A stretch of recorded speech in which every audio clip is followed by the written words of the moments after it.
What's up, y'all? Today we're looking at 5 things you might have missed in all of this new news we've been given about Inazuma 11 Victory Road. These are just 5 random pieces of news that I have come across since this big showcase has been released. So without further ado, let's dive straight in. This first one is a bit different. This is a new piece of information that Level 5 have released today, as of the day I am recording this, and it is to do with the platform Pacific bonuses. Right, so let's have a look here.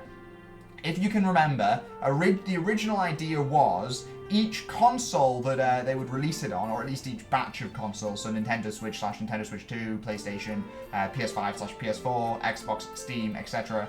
I say etc., those are the only ones, would get increased drop rate on certain characters. So for instance, Nintendo Switch would get Torch, Gazelle, Xanark, so those characters would, and I think those teams as well, would get an increased drop rate, which is, it was their way of basically differentiating different versions, and if you bought more than one version, you would get increased drop rates for both of those versions.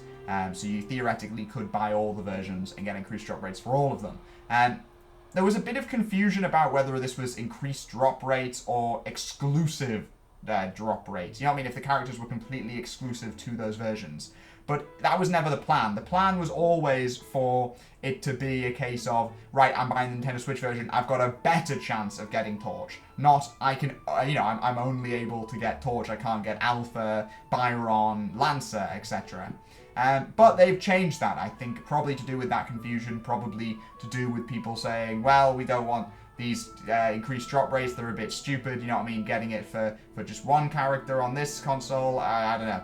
I don't know why they've changed it. Apparently it's to do with people saying things, because we provide the system based on your feedback.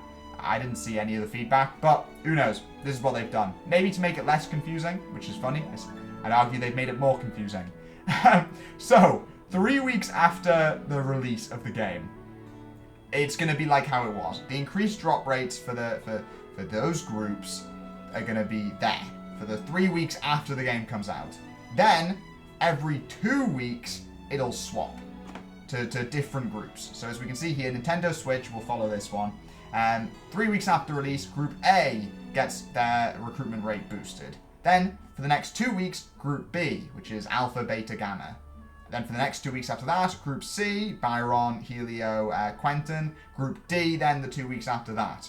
And that is the case for all of these alternating. So, you know what I mean, when Nintendo Switch has Alpha, Beta, Gamma increased, the PS5 has Byron, Hector, Quentin increased, etc., etc. And this, look, this is confusing. I don't fully wrap my head, well, I do wrap my head around it, but I don't know if this is helping the issue. I don't know what the issue is. I didn't realize there was an issue, but I guess there was an issue, and so this is their solution.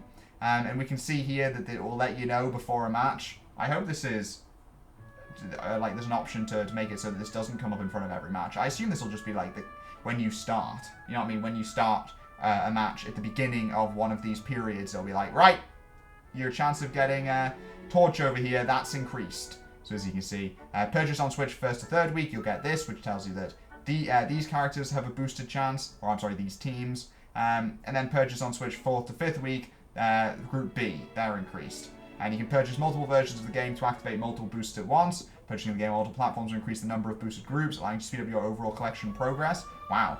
Basically, they just want you to buy the game as many times as possible, which I'll probably do. And yeah, just that's confirmation. If you purchase on every platform, they all get boosted all the time, which is cool. And yeah, it looks like it's the teams rather than just the characters. So Group A would be Prominence, Diamond, Dust, Xanark's Domain, rather than just Torch, Gazelle, Xanark. Cool. So this is one thing that you may have missed as it came out today. But now, let's look at some more random hidden things. Okay, so next up, we're going to look at the brand new hissatsus, and we're going to look at their names, because obviously all we can see is Japanese text, but I've got the translations from the brilliant Inazuma 11 wiki, and so let's have a look. Let's see what these are actually called. So we'll just watch this again. So this, we already knew this one, that was Spring Thunder. Then we've got Alex LaFontaine's move, his goalkeeping move, which we'll just watch real quick. So that is Freezing Dance, or I think the full Japanese name is Hiyetsuku. Oh my god, that ad is massive.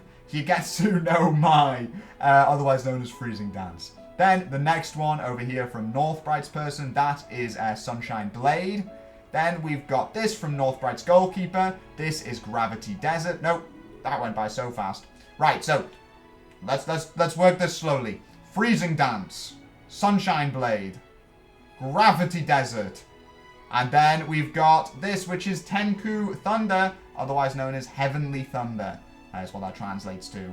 So fantastic. Those are the hissatsu names, but that's not all that we got in terms of new hissatsus, because if we have a look over here on the Abilearn board, I hate that name with a burning passion, we can see Briar Bloomhurst over here with 2 hissatsus. That first one is Spring Thunder. That second one, though, is Go No Issen. Obviously, we don't know anything about Go No Issen, but we know that it is a Earth Shoot hissatsu, which is it's pretty cool. It translates to literally sturdy flash over here. So I take your guess for what that'll look like. I'm going to imagine some kind of big flash of light energy, lightning, I don't know. Something along those lines would be my guess. But there we go. Go No Issen. So my 4th fact is one that I quite like. I'm interested about this one. The theories can start.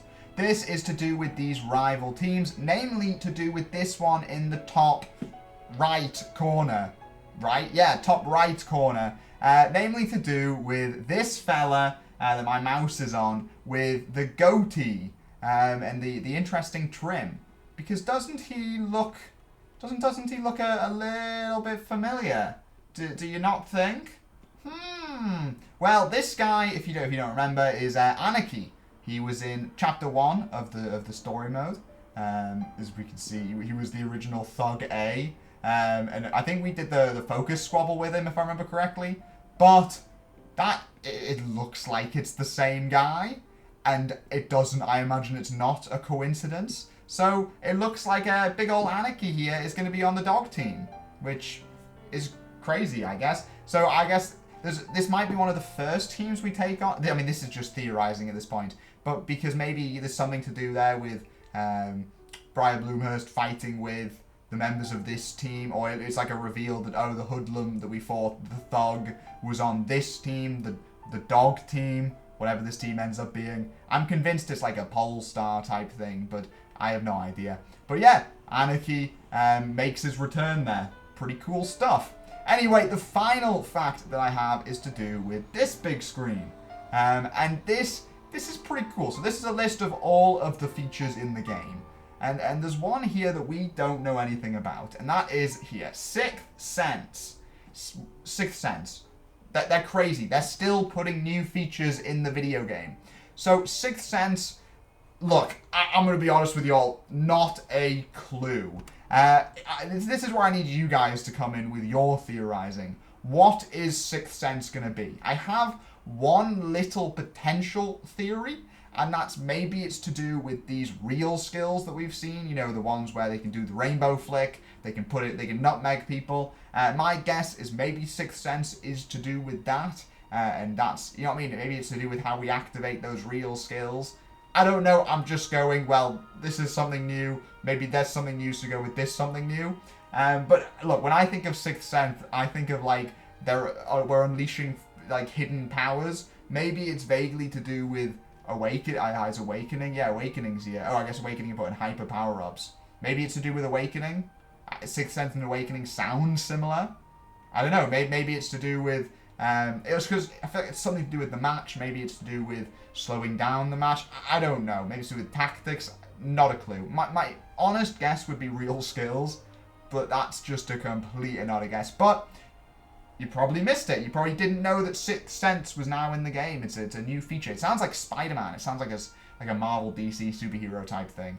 But there you go. So let me know in the comments what you think Sixth Sense is going to be, and I hope you enjoyed those little factoids. I hope you learned something new about Inazuma Eleven Victory Road. And I'll see you guys in the next video. Make sure you like, comment, subscribe, and goodbye.